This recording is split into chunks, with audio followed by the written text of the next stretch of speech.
Welcome to STO Tech Trek. I'm Master Zombie.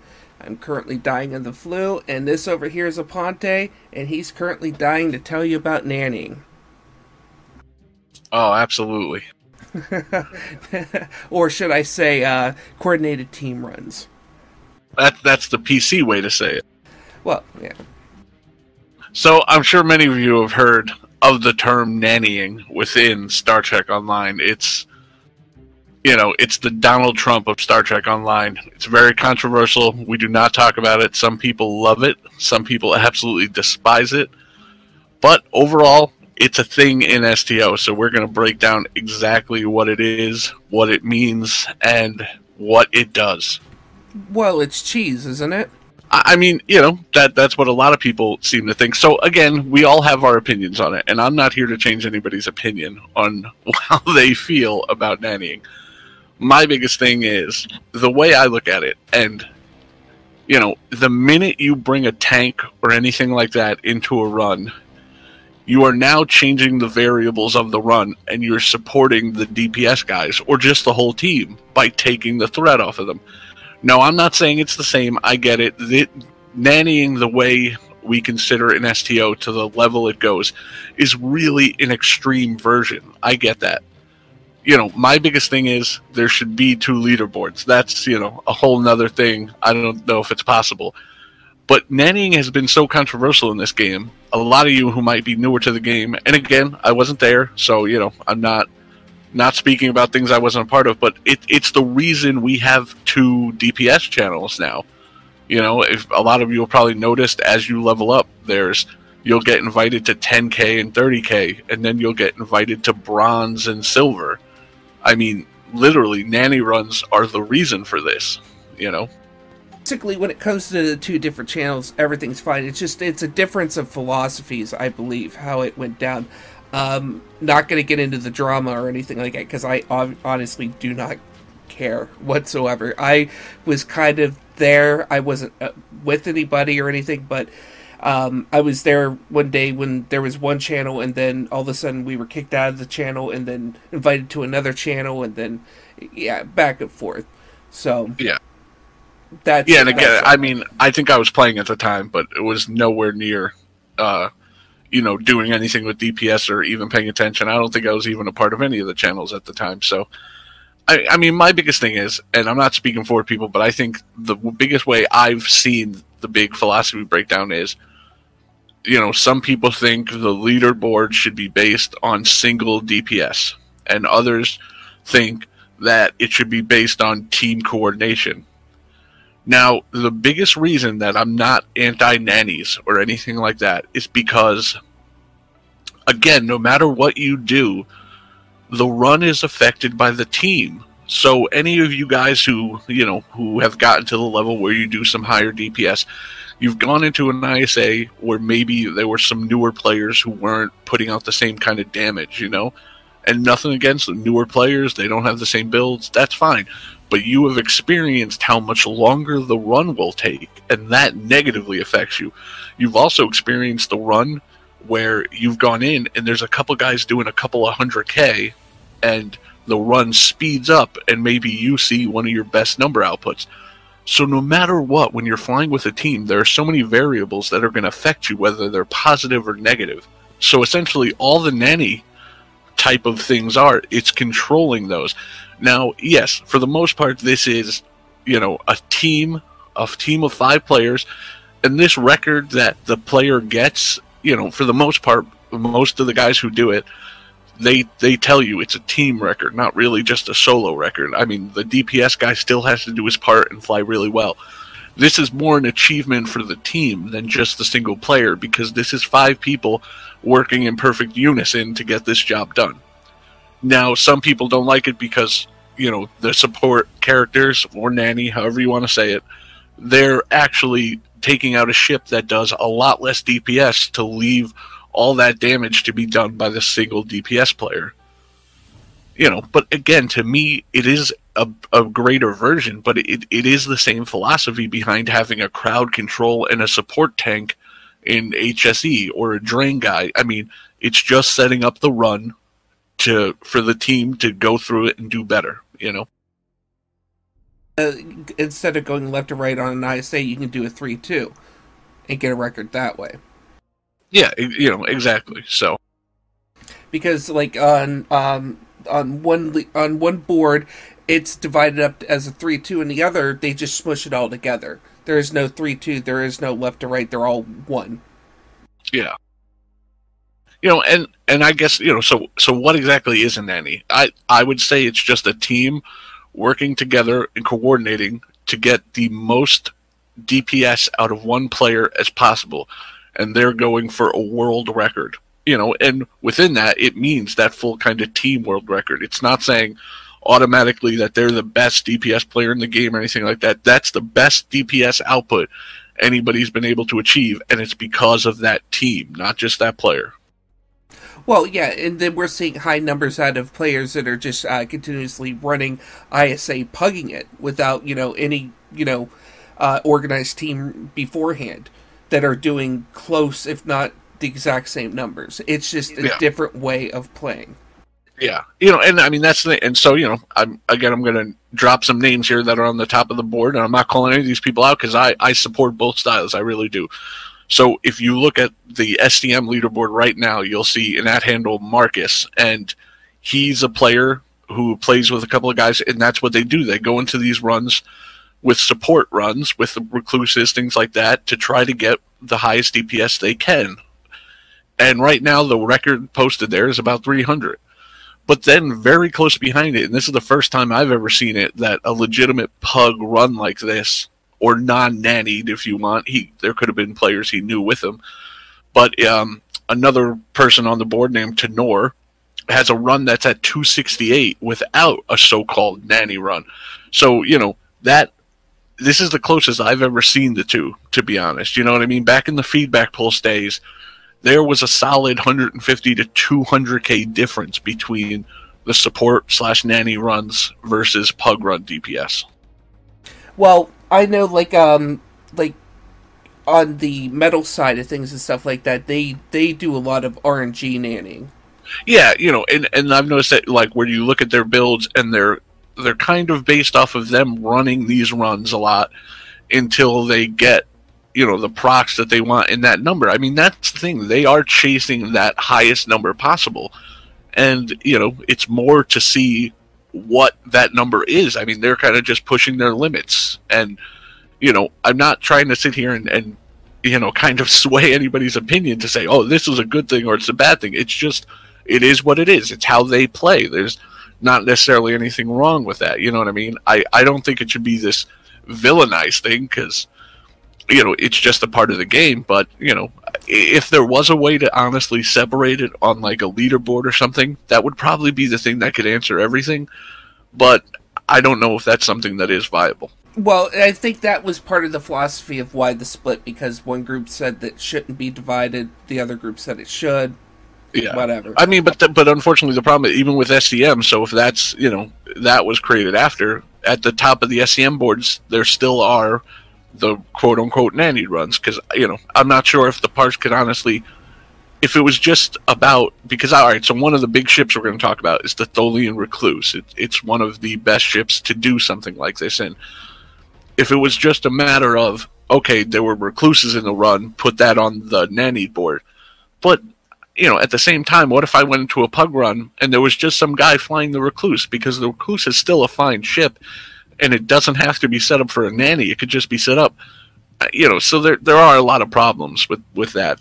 So, yeah, that's the thing. I remember talking to somebody back in the day, just how are you going to detect this? There's only so much the combat log can actually show you. So, I mean, so again, that was our 2 cents on the matter. I'm not trying to sway anybody's opinion. You think of it how you want. That's your call. But we're just going to kind of break down the different ways, of nannying that we kind of do. I'm sure there's many other variations, like with all builds, and some people do it differently. So like we said, the recluse is, kind of the symbol of the nanny. But there are other ships and there are other ways. why we're going into this and explaining it, because there's a lot of new players, like you'll see them in the forums or on Facebook or et cetera, wondering like how the hell these people are getting so high and stuff like that. They don't understand that, you know, the reason why there's like these people that are doing these astronomical numbers, they're not just hugging it. These are, you know, people that are doing absolute team runs and stuff like that, that sit and spend literally hours and hours and hours every day doing these over and over and over again. By no means, and we found this out tonight, that nanny runs are simple. Yeah, and I mean, I agree, and I also think there's levels there. So, I mean, you know, there are people, like when we go into runs, usually we have a team of guys who know a role that they're doing. We have a tank maybe or a side control.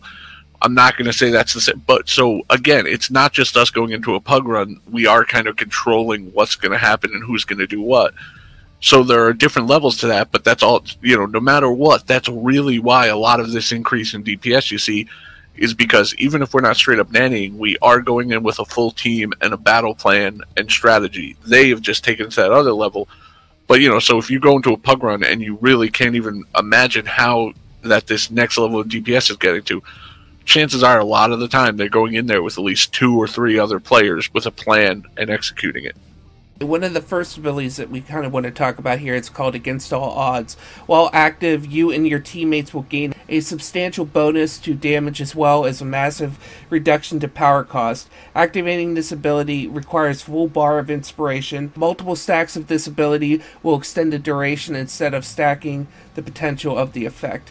Basically, when you reach 100%, you pop this, and it's almost like getting another TAC fleet.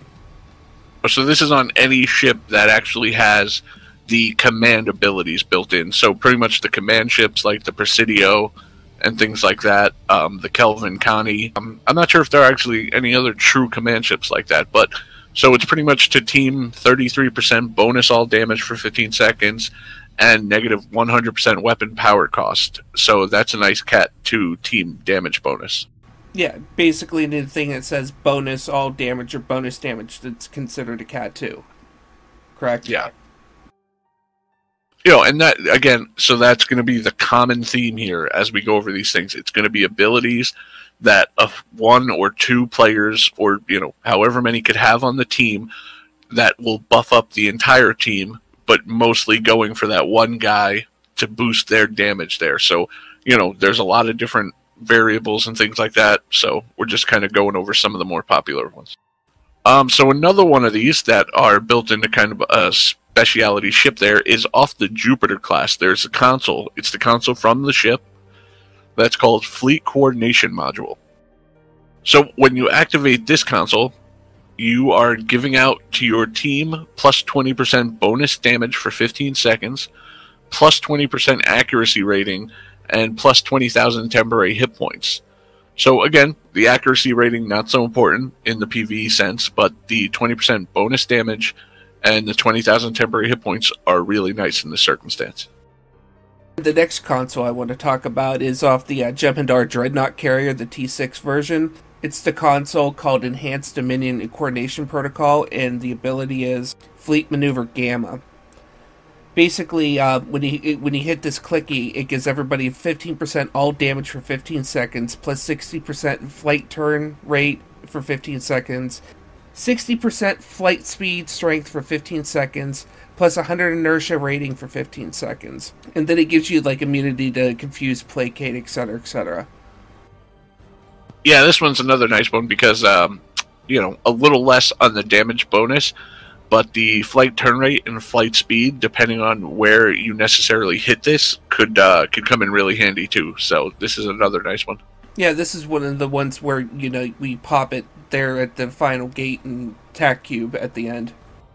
Yeah, actually, yeah, to talk about that, to be honest, most of the time that's what I do because, you know, and this is something I'll admit, I could be wrong here, but we were actually looking at it the other day to see if there was kind of, I don't want to say necessarily, kind of like a diminishing return if you were stacking a lot of Cat 2. And from what we saw, it was pretty on point.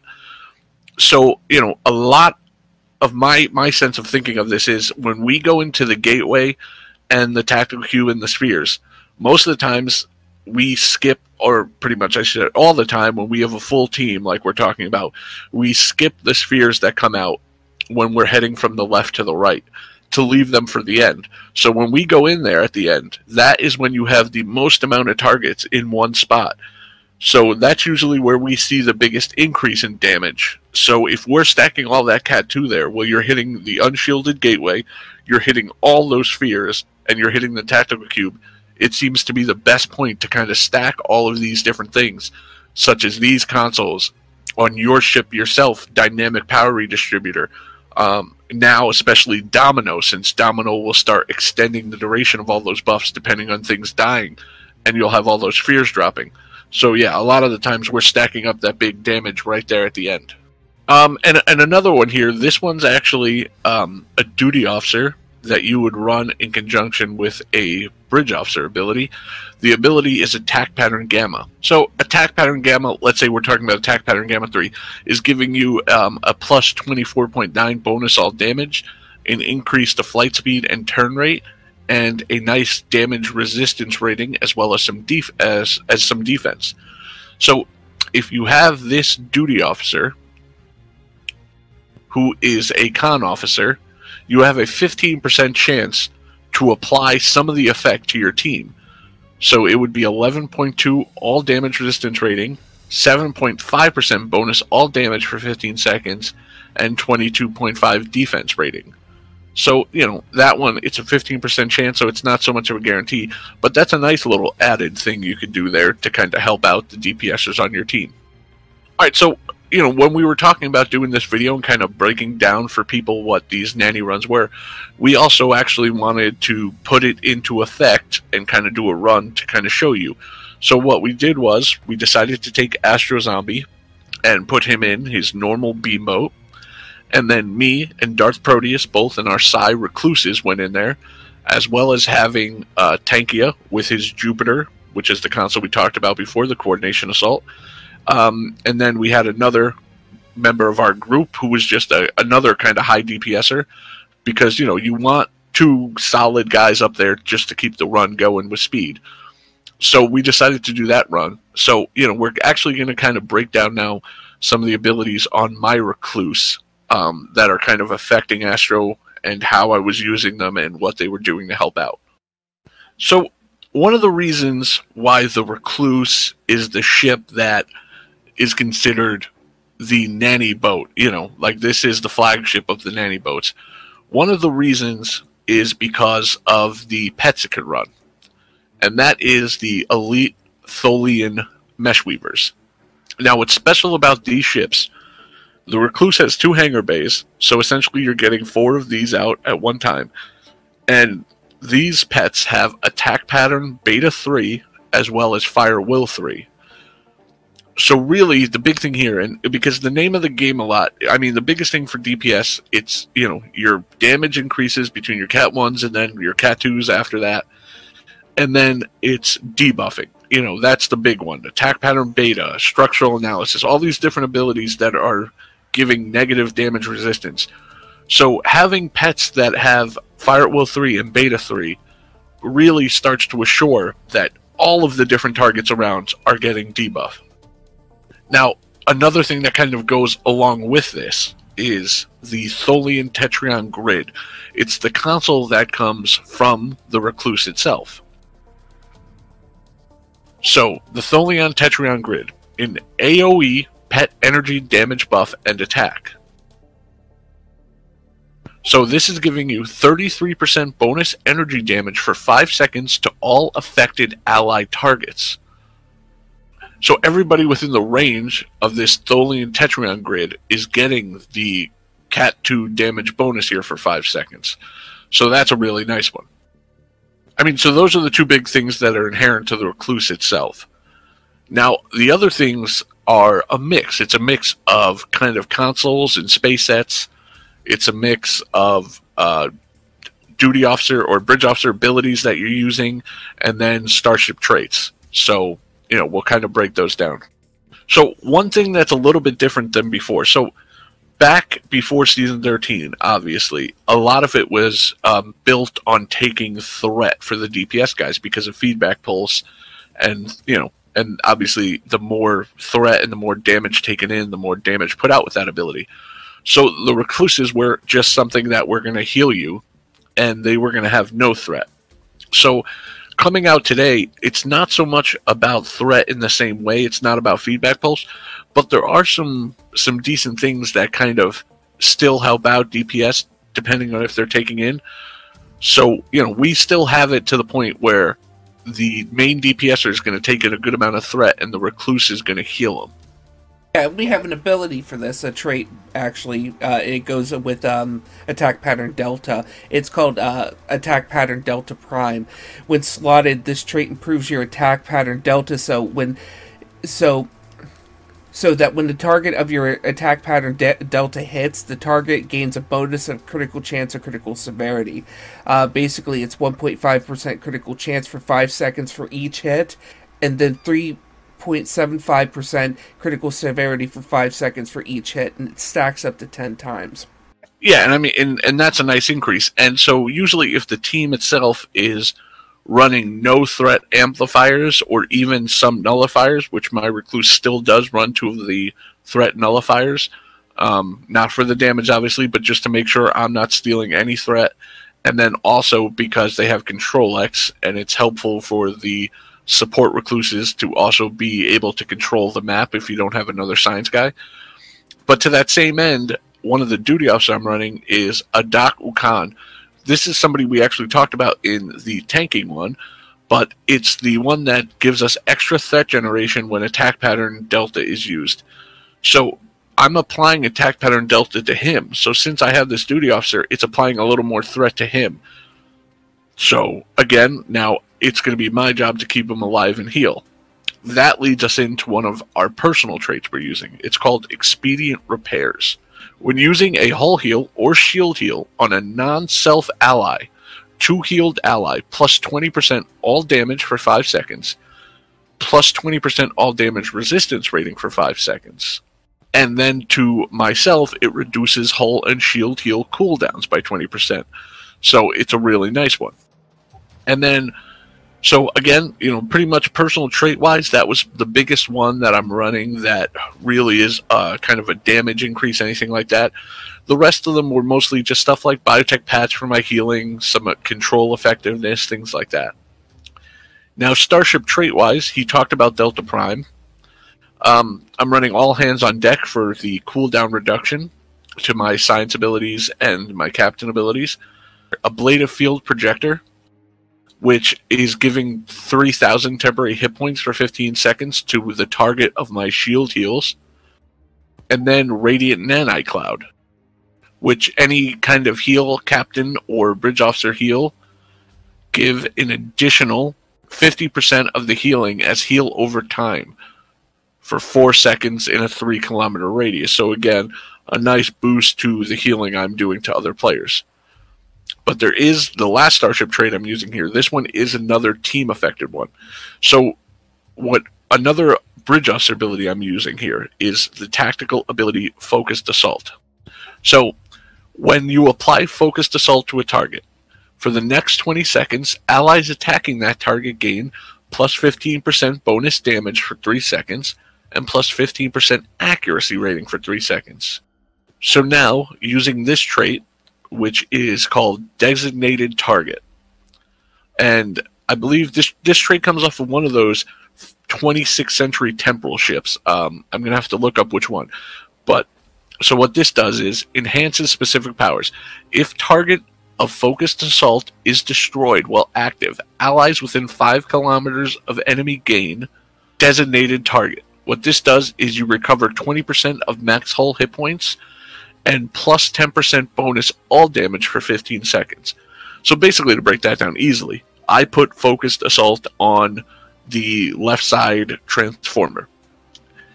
If that transformer is killed within the time that Focused Assault is up, which, believe me, most of the time within these runs, it absolutely will be, I am now giving the team and anybody who was firing on that target, which, again, should be the whole team, they know what to target, they're getting 20% of their max hull back, and they're getting 10% bonus all damage Cat 2 for 15 seconds. So Focused Assault itself is nice, and then with this trait, it becomes really nice.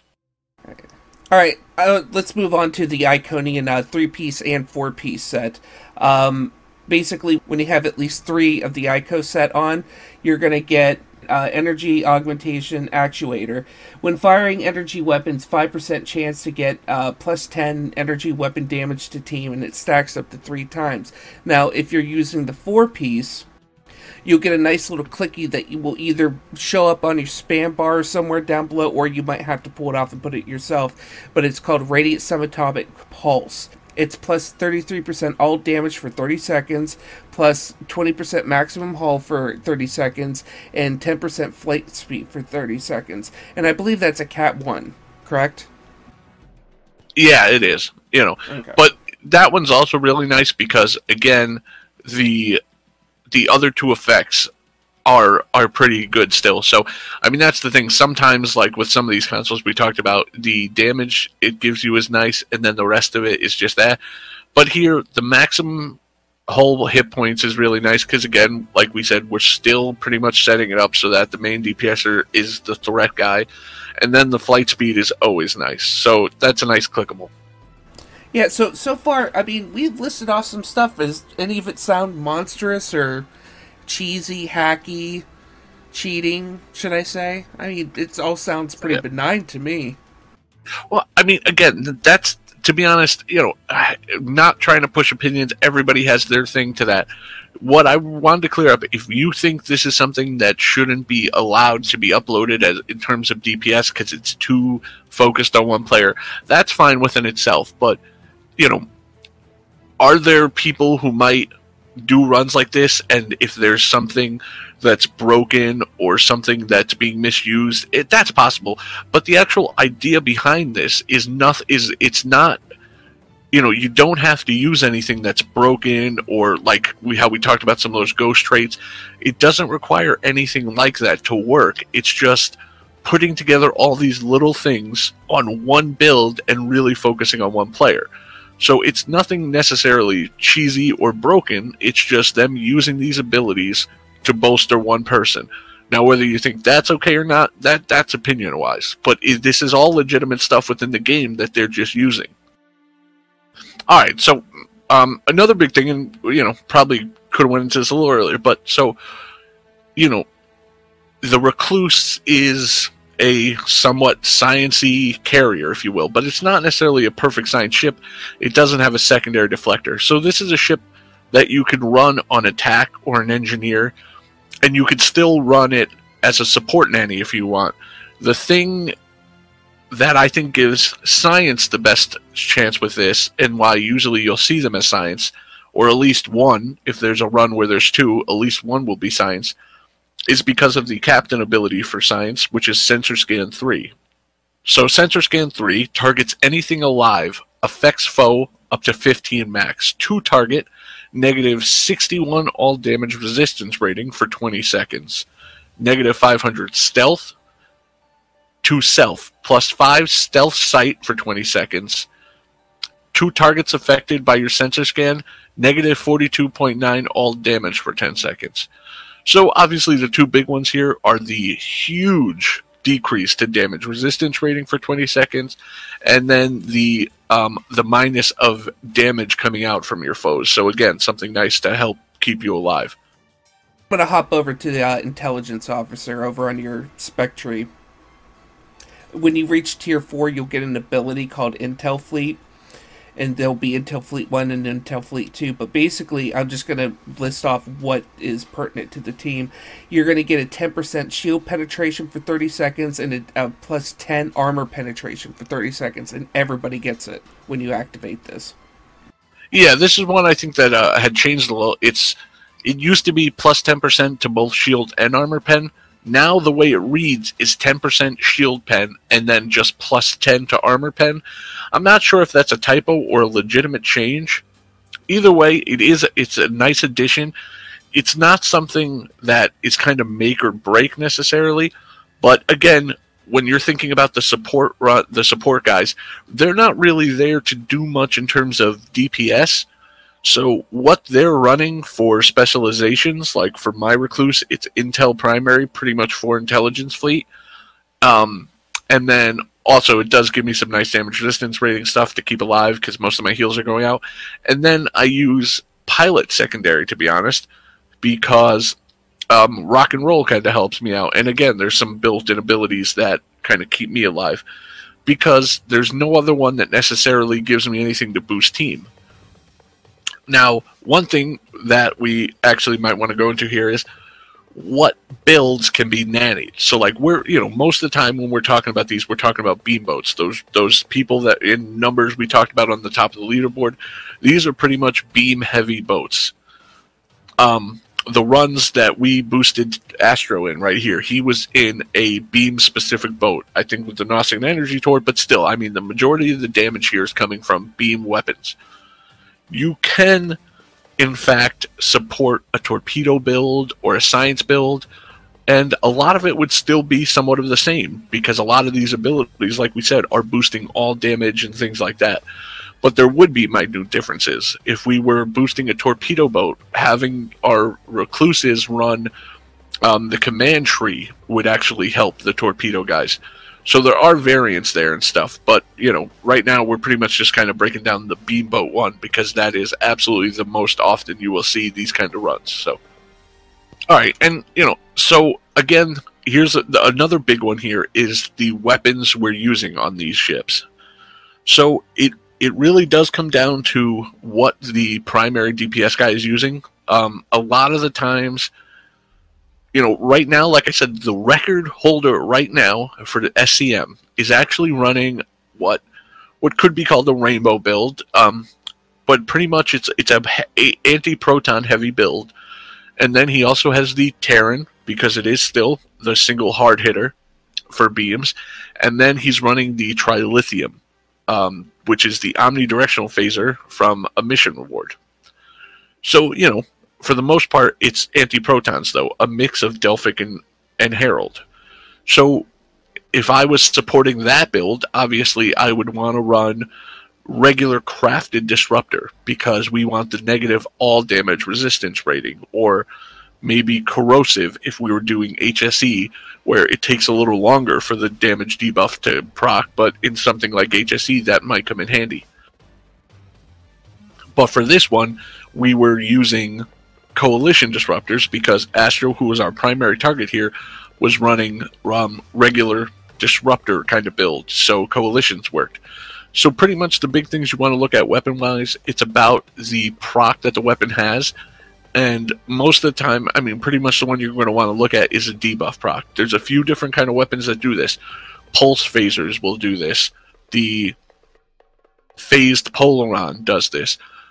Corrosive plasma, like I said, but that one's a little bit longer. It's not just a one-time thing, it builds up. So, probably better for something like HSE over ISA. And then there's, regular crafted disruptor and coalition. So, that would vary depending on what energy type your main target was going with. For your science captain, it's called structural analysis. Unfortunately, I only have structural analysis 1 on right now, but it's a negative 13.7 all damage resistance for 12 seconds. Spreads up to 1 additional target within 4 kilometers every 2 seconds for 8 seconds. So that would be something nice to, like, if somebody grab wells a group of spheres up, you hit it on there, and it just kind of bounces around for a little bit until, your DPSer that you're nannying through the run gets to it and ganks to the spheres. So yeah, I don't know. Doesn't that go up to 18? I believe so. Actually, I'm looking at my recluse build right now, and I'm in sector space, not in orbit of anything. And mine is saying negative 21.2 all damage resistance rating. Yeah, because I'm looking at it, it's structural analysis 1, it's negative 13.7. Yeah. And I think that's the only one I have. Yeah, so, I mean, yes, it does go up, obviously. I mean, using the 1 copy, because, if you, depending on what boat you're on, I feel like that's fine. If you could fit a bigger copy without losing anything, obviously the more debuff the better. Yeah, I usually just pop it in the instant slot because I don't have anything to really put in there anyways other than shield heals, and we're messing with Borg, and we know how shields are with Borg. So, I mean, this was pretty much just going over what my recluse was and how I have this set up to, to help him out. As far as actual consoles and stuff, we didn't go into that a lot. The majority of them are things, I mean, we talked about the Tetrion grid, which is actually from this ship, and it's giving the damage bonus based off the pets and being in range of it. The rest of the stuff is kind of defensive, like, I'm running the secondary shield projector, just different things to kind of keep me alive since most of my actual heals are going out. And then other things to kind of reduce cooldowns, like the bioneural gel pack, and then other things that are just giving me control, because pretty much the only thing I'm looking for is to have a decent amount of control for my gravity well if I'm trying to control the map for the guy. One other one I actually just did switch to is the Delphic Tear. I'm sure some of you exotic guys will know what I'm talking about here. It's from the Salvage console pack in the Infinity. Something you can pick up cheap. It's something that does some good damage on a high EPG build. For me, I'm running it for one reason alone, and that's because it gives negative 20 all damage resistance rating while within the effect. So, as you'll probably notice, the big thing here that you'll see over and over, alright? Everything that I'm setting up for is for two purposes. To increase the damage of the main DPS target by as much as I can with Cat 1 and Cat 2 bonuses, and to debuff the hell out of the map and all the enemy targets.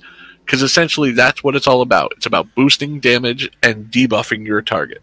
Which is why there can be a lot of variations to this build that just fit that basic theme. You could switch out some abilities for others that you like, that's personal. Like with every other kind of build, there are so many different ways to do it. But this is the basic idea behind the support runs or nanny runs. I mean, what we went through is what most, I would say 99% of the, quote-unquote nannyers out there are doing. Like I said, we found out tonight, we did, 6 or 7 runs, and the first 3 were just absolute garbage. It takes a lot of team coordination, calling out. It's not easy. I know a lot of people think it's just, you spam these abilities and you're immediately at 300k. No, absolutely not. So, because, I mean, I went from 149 up to, what was it, Aponte?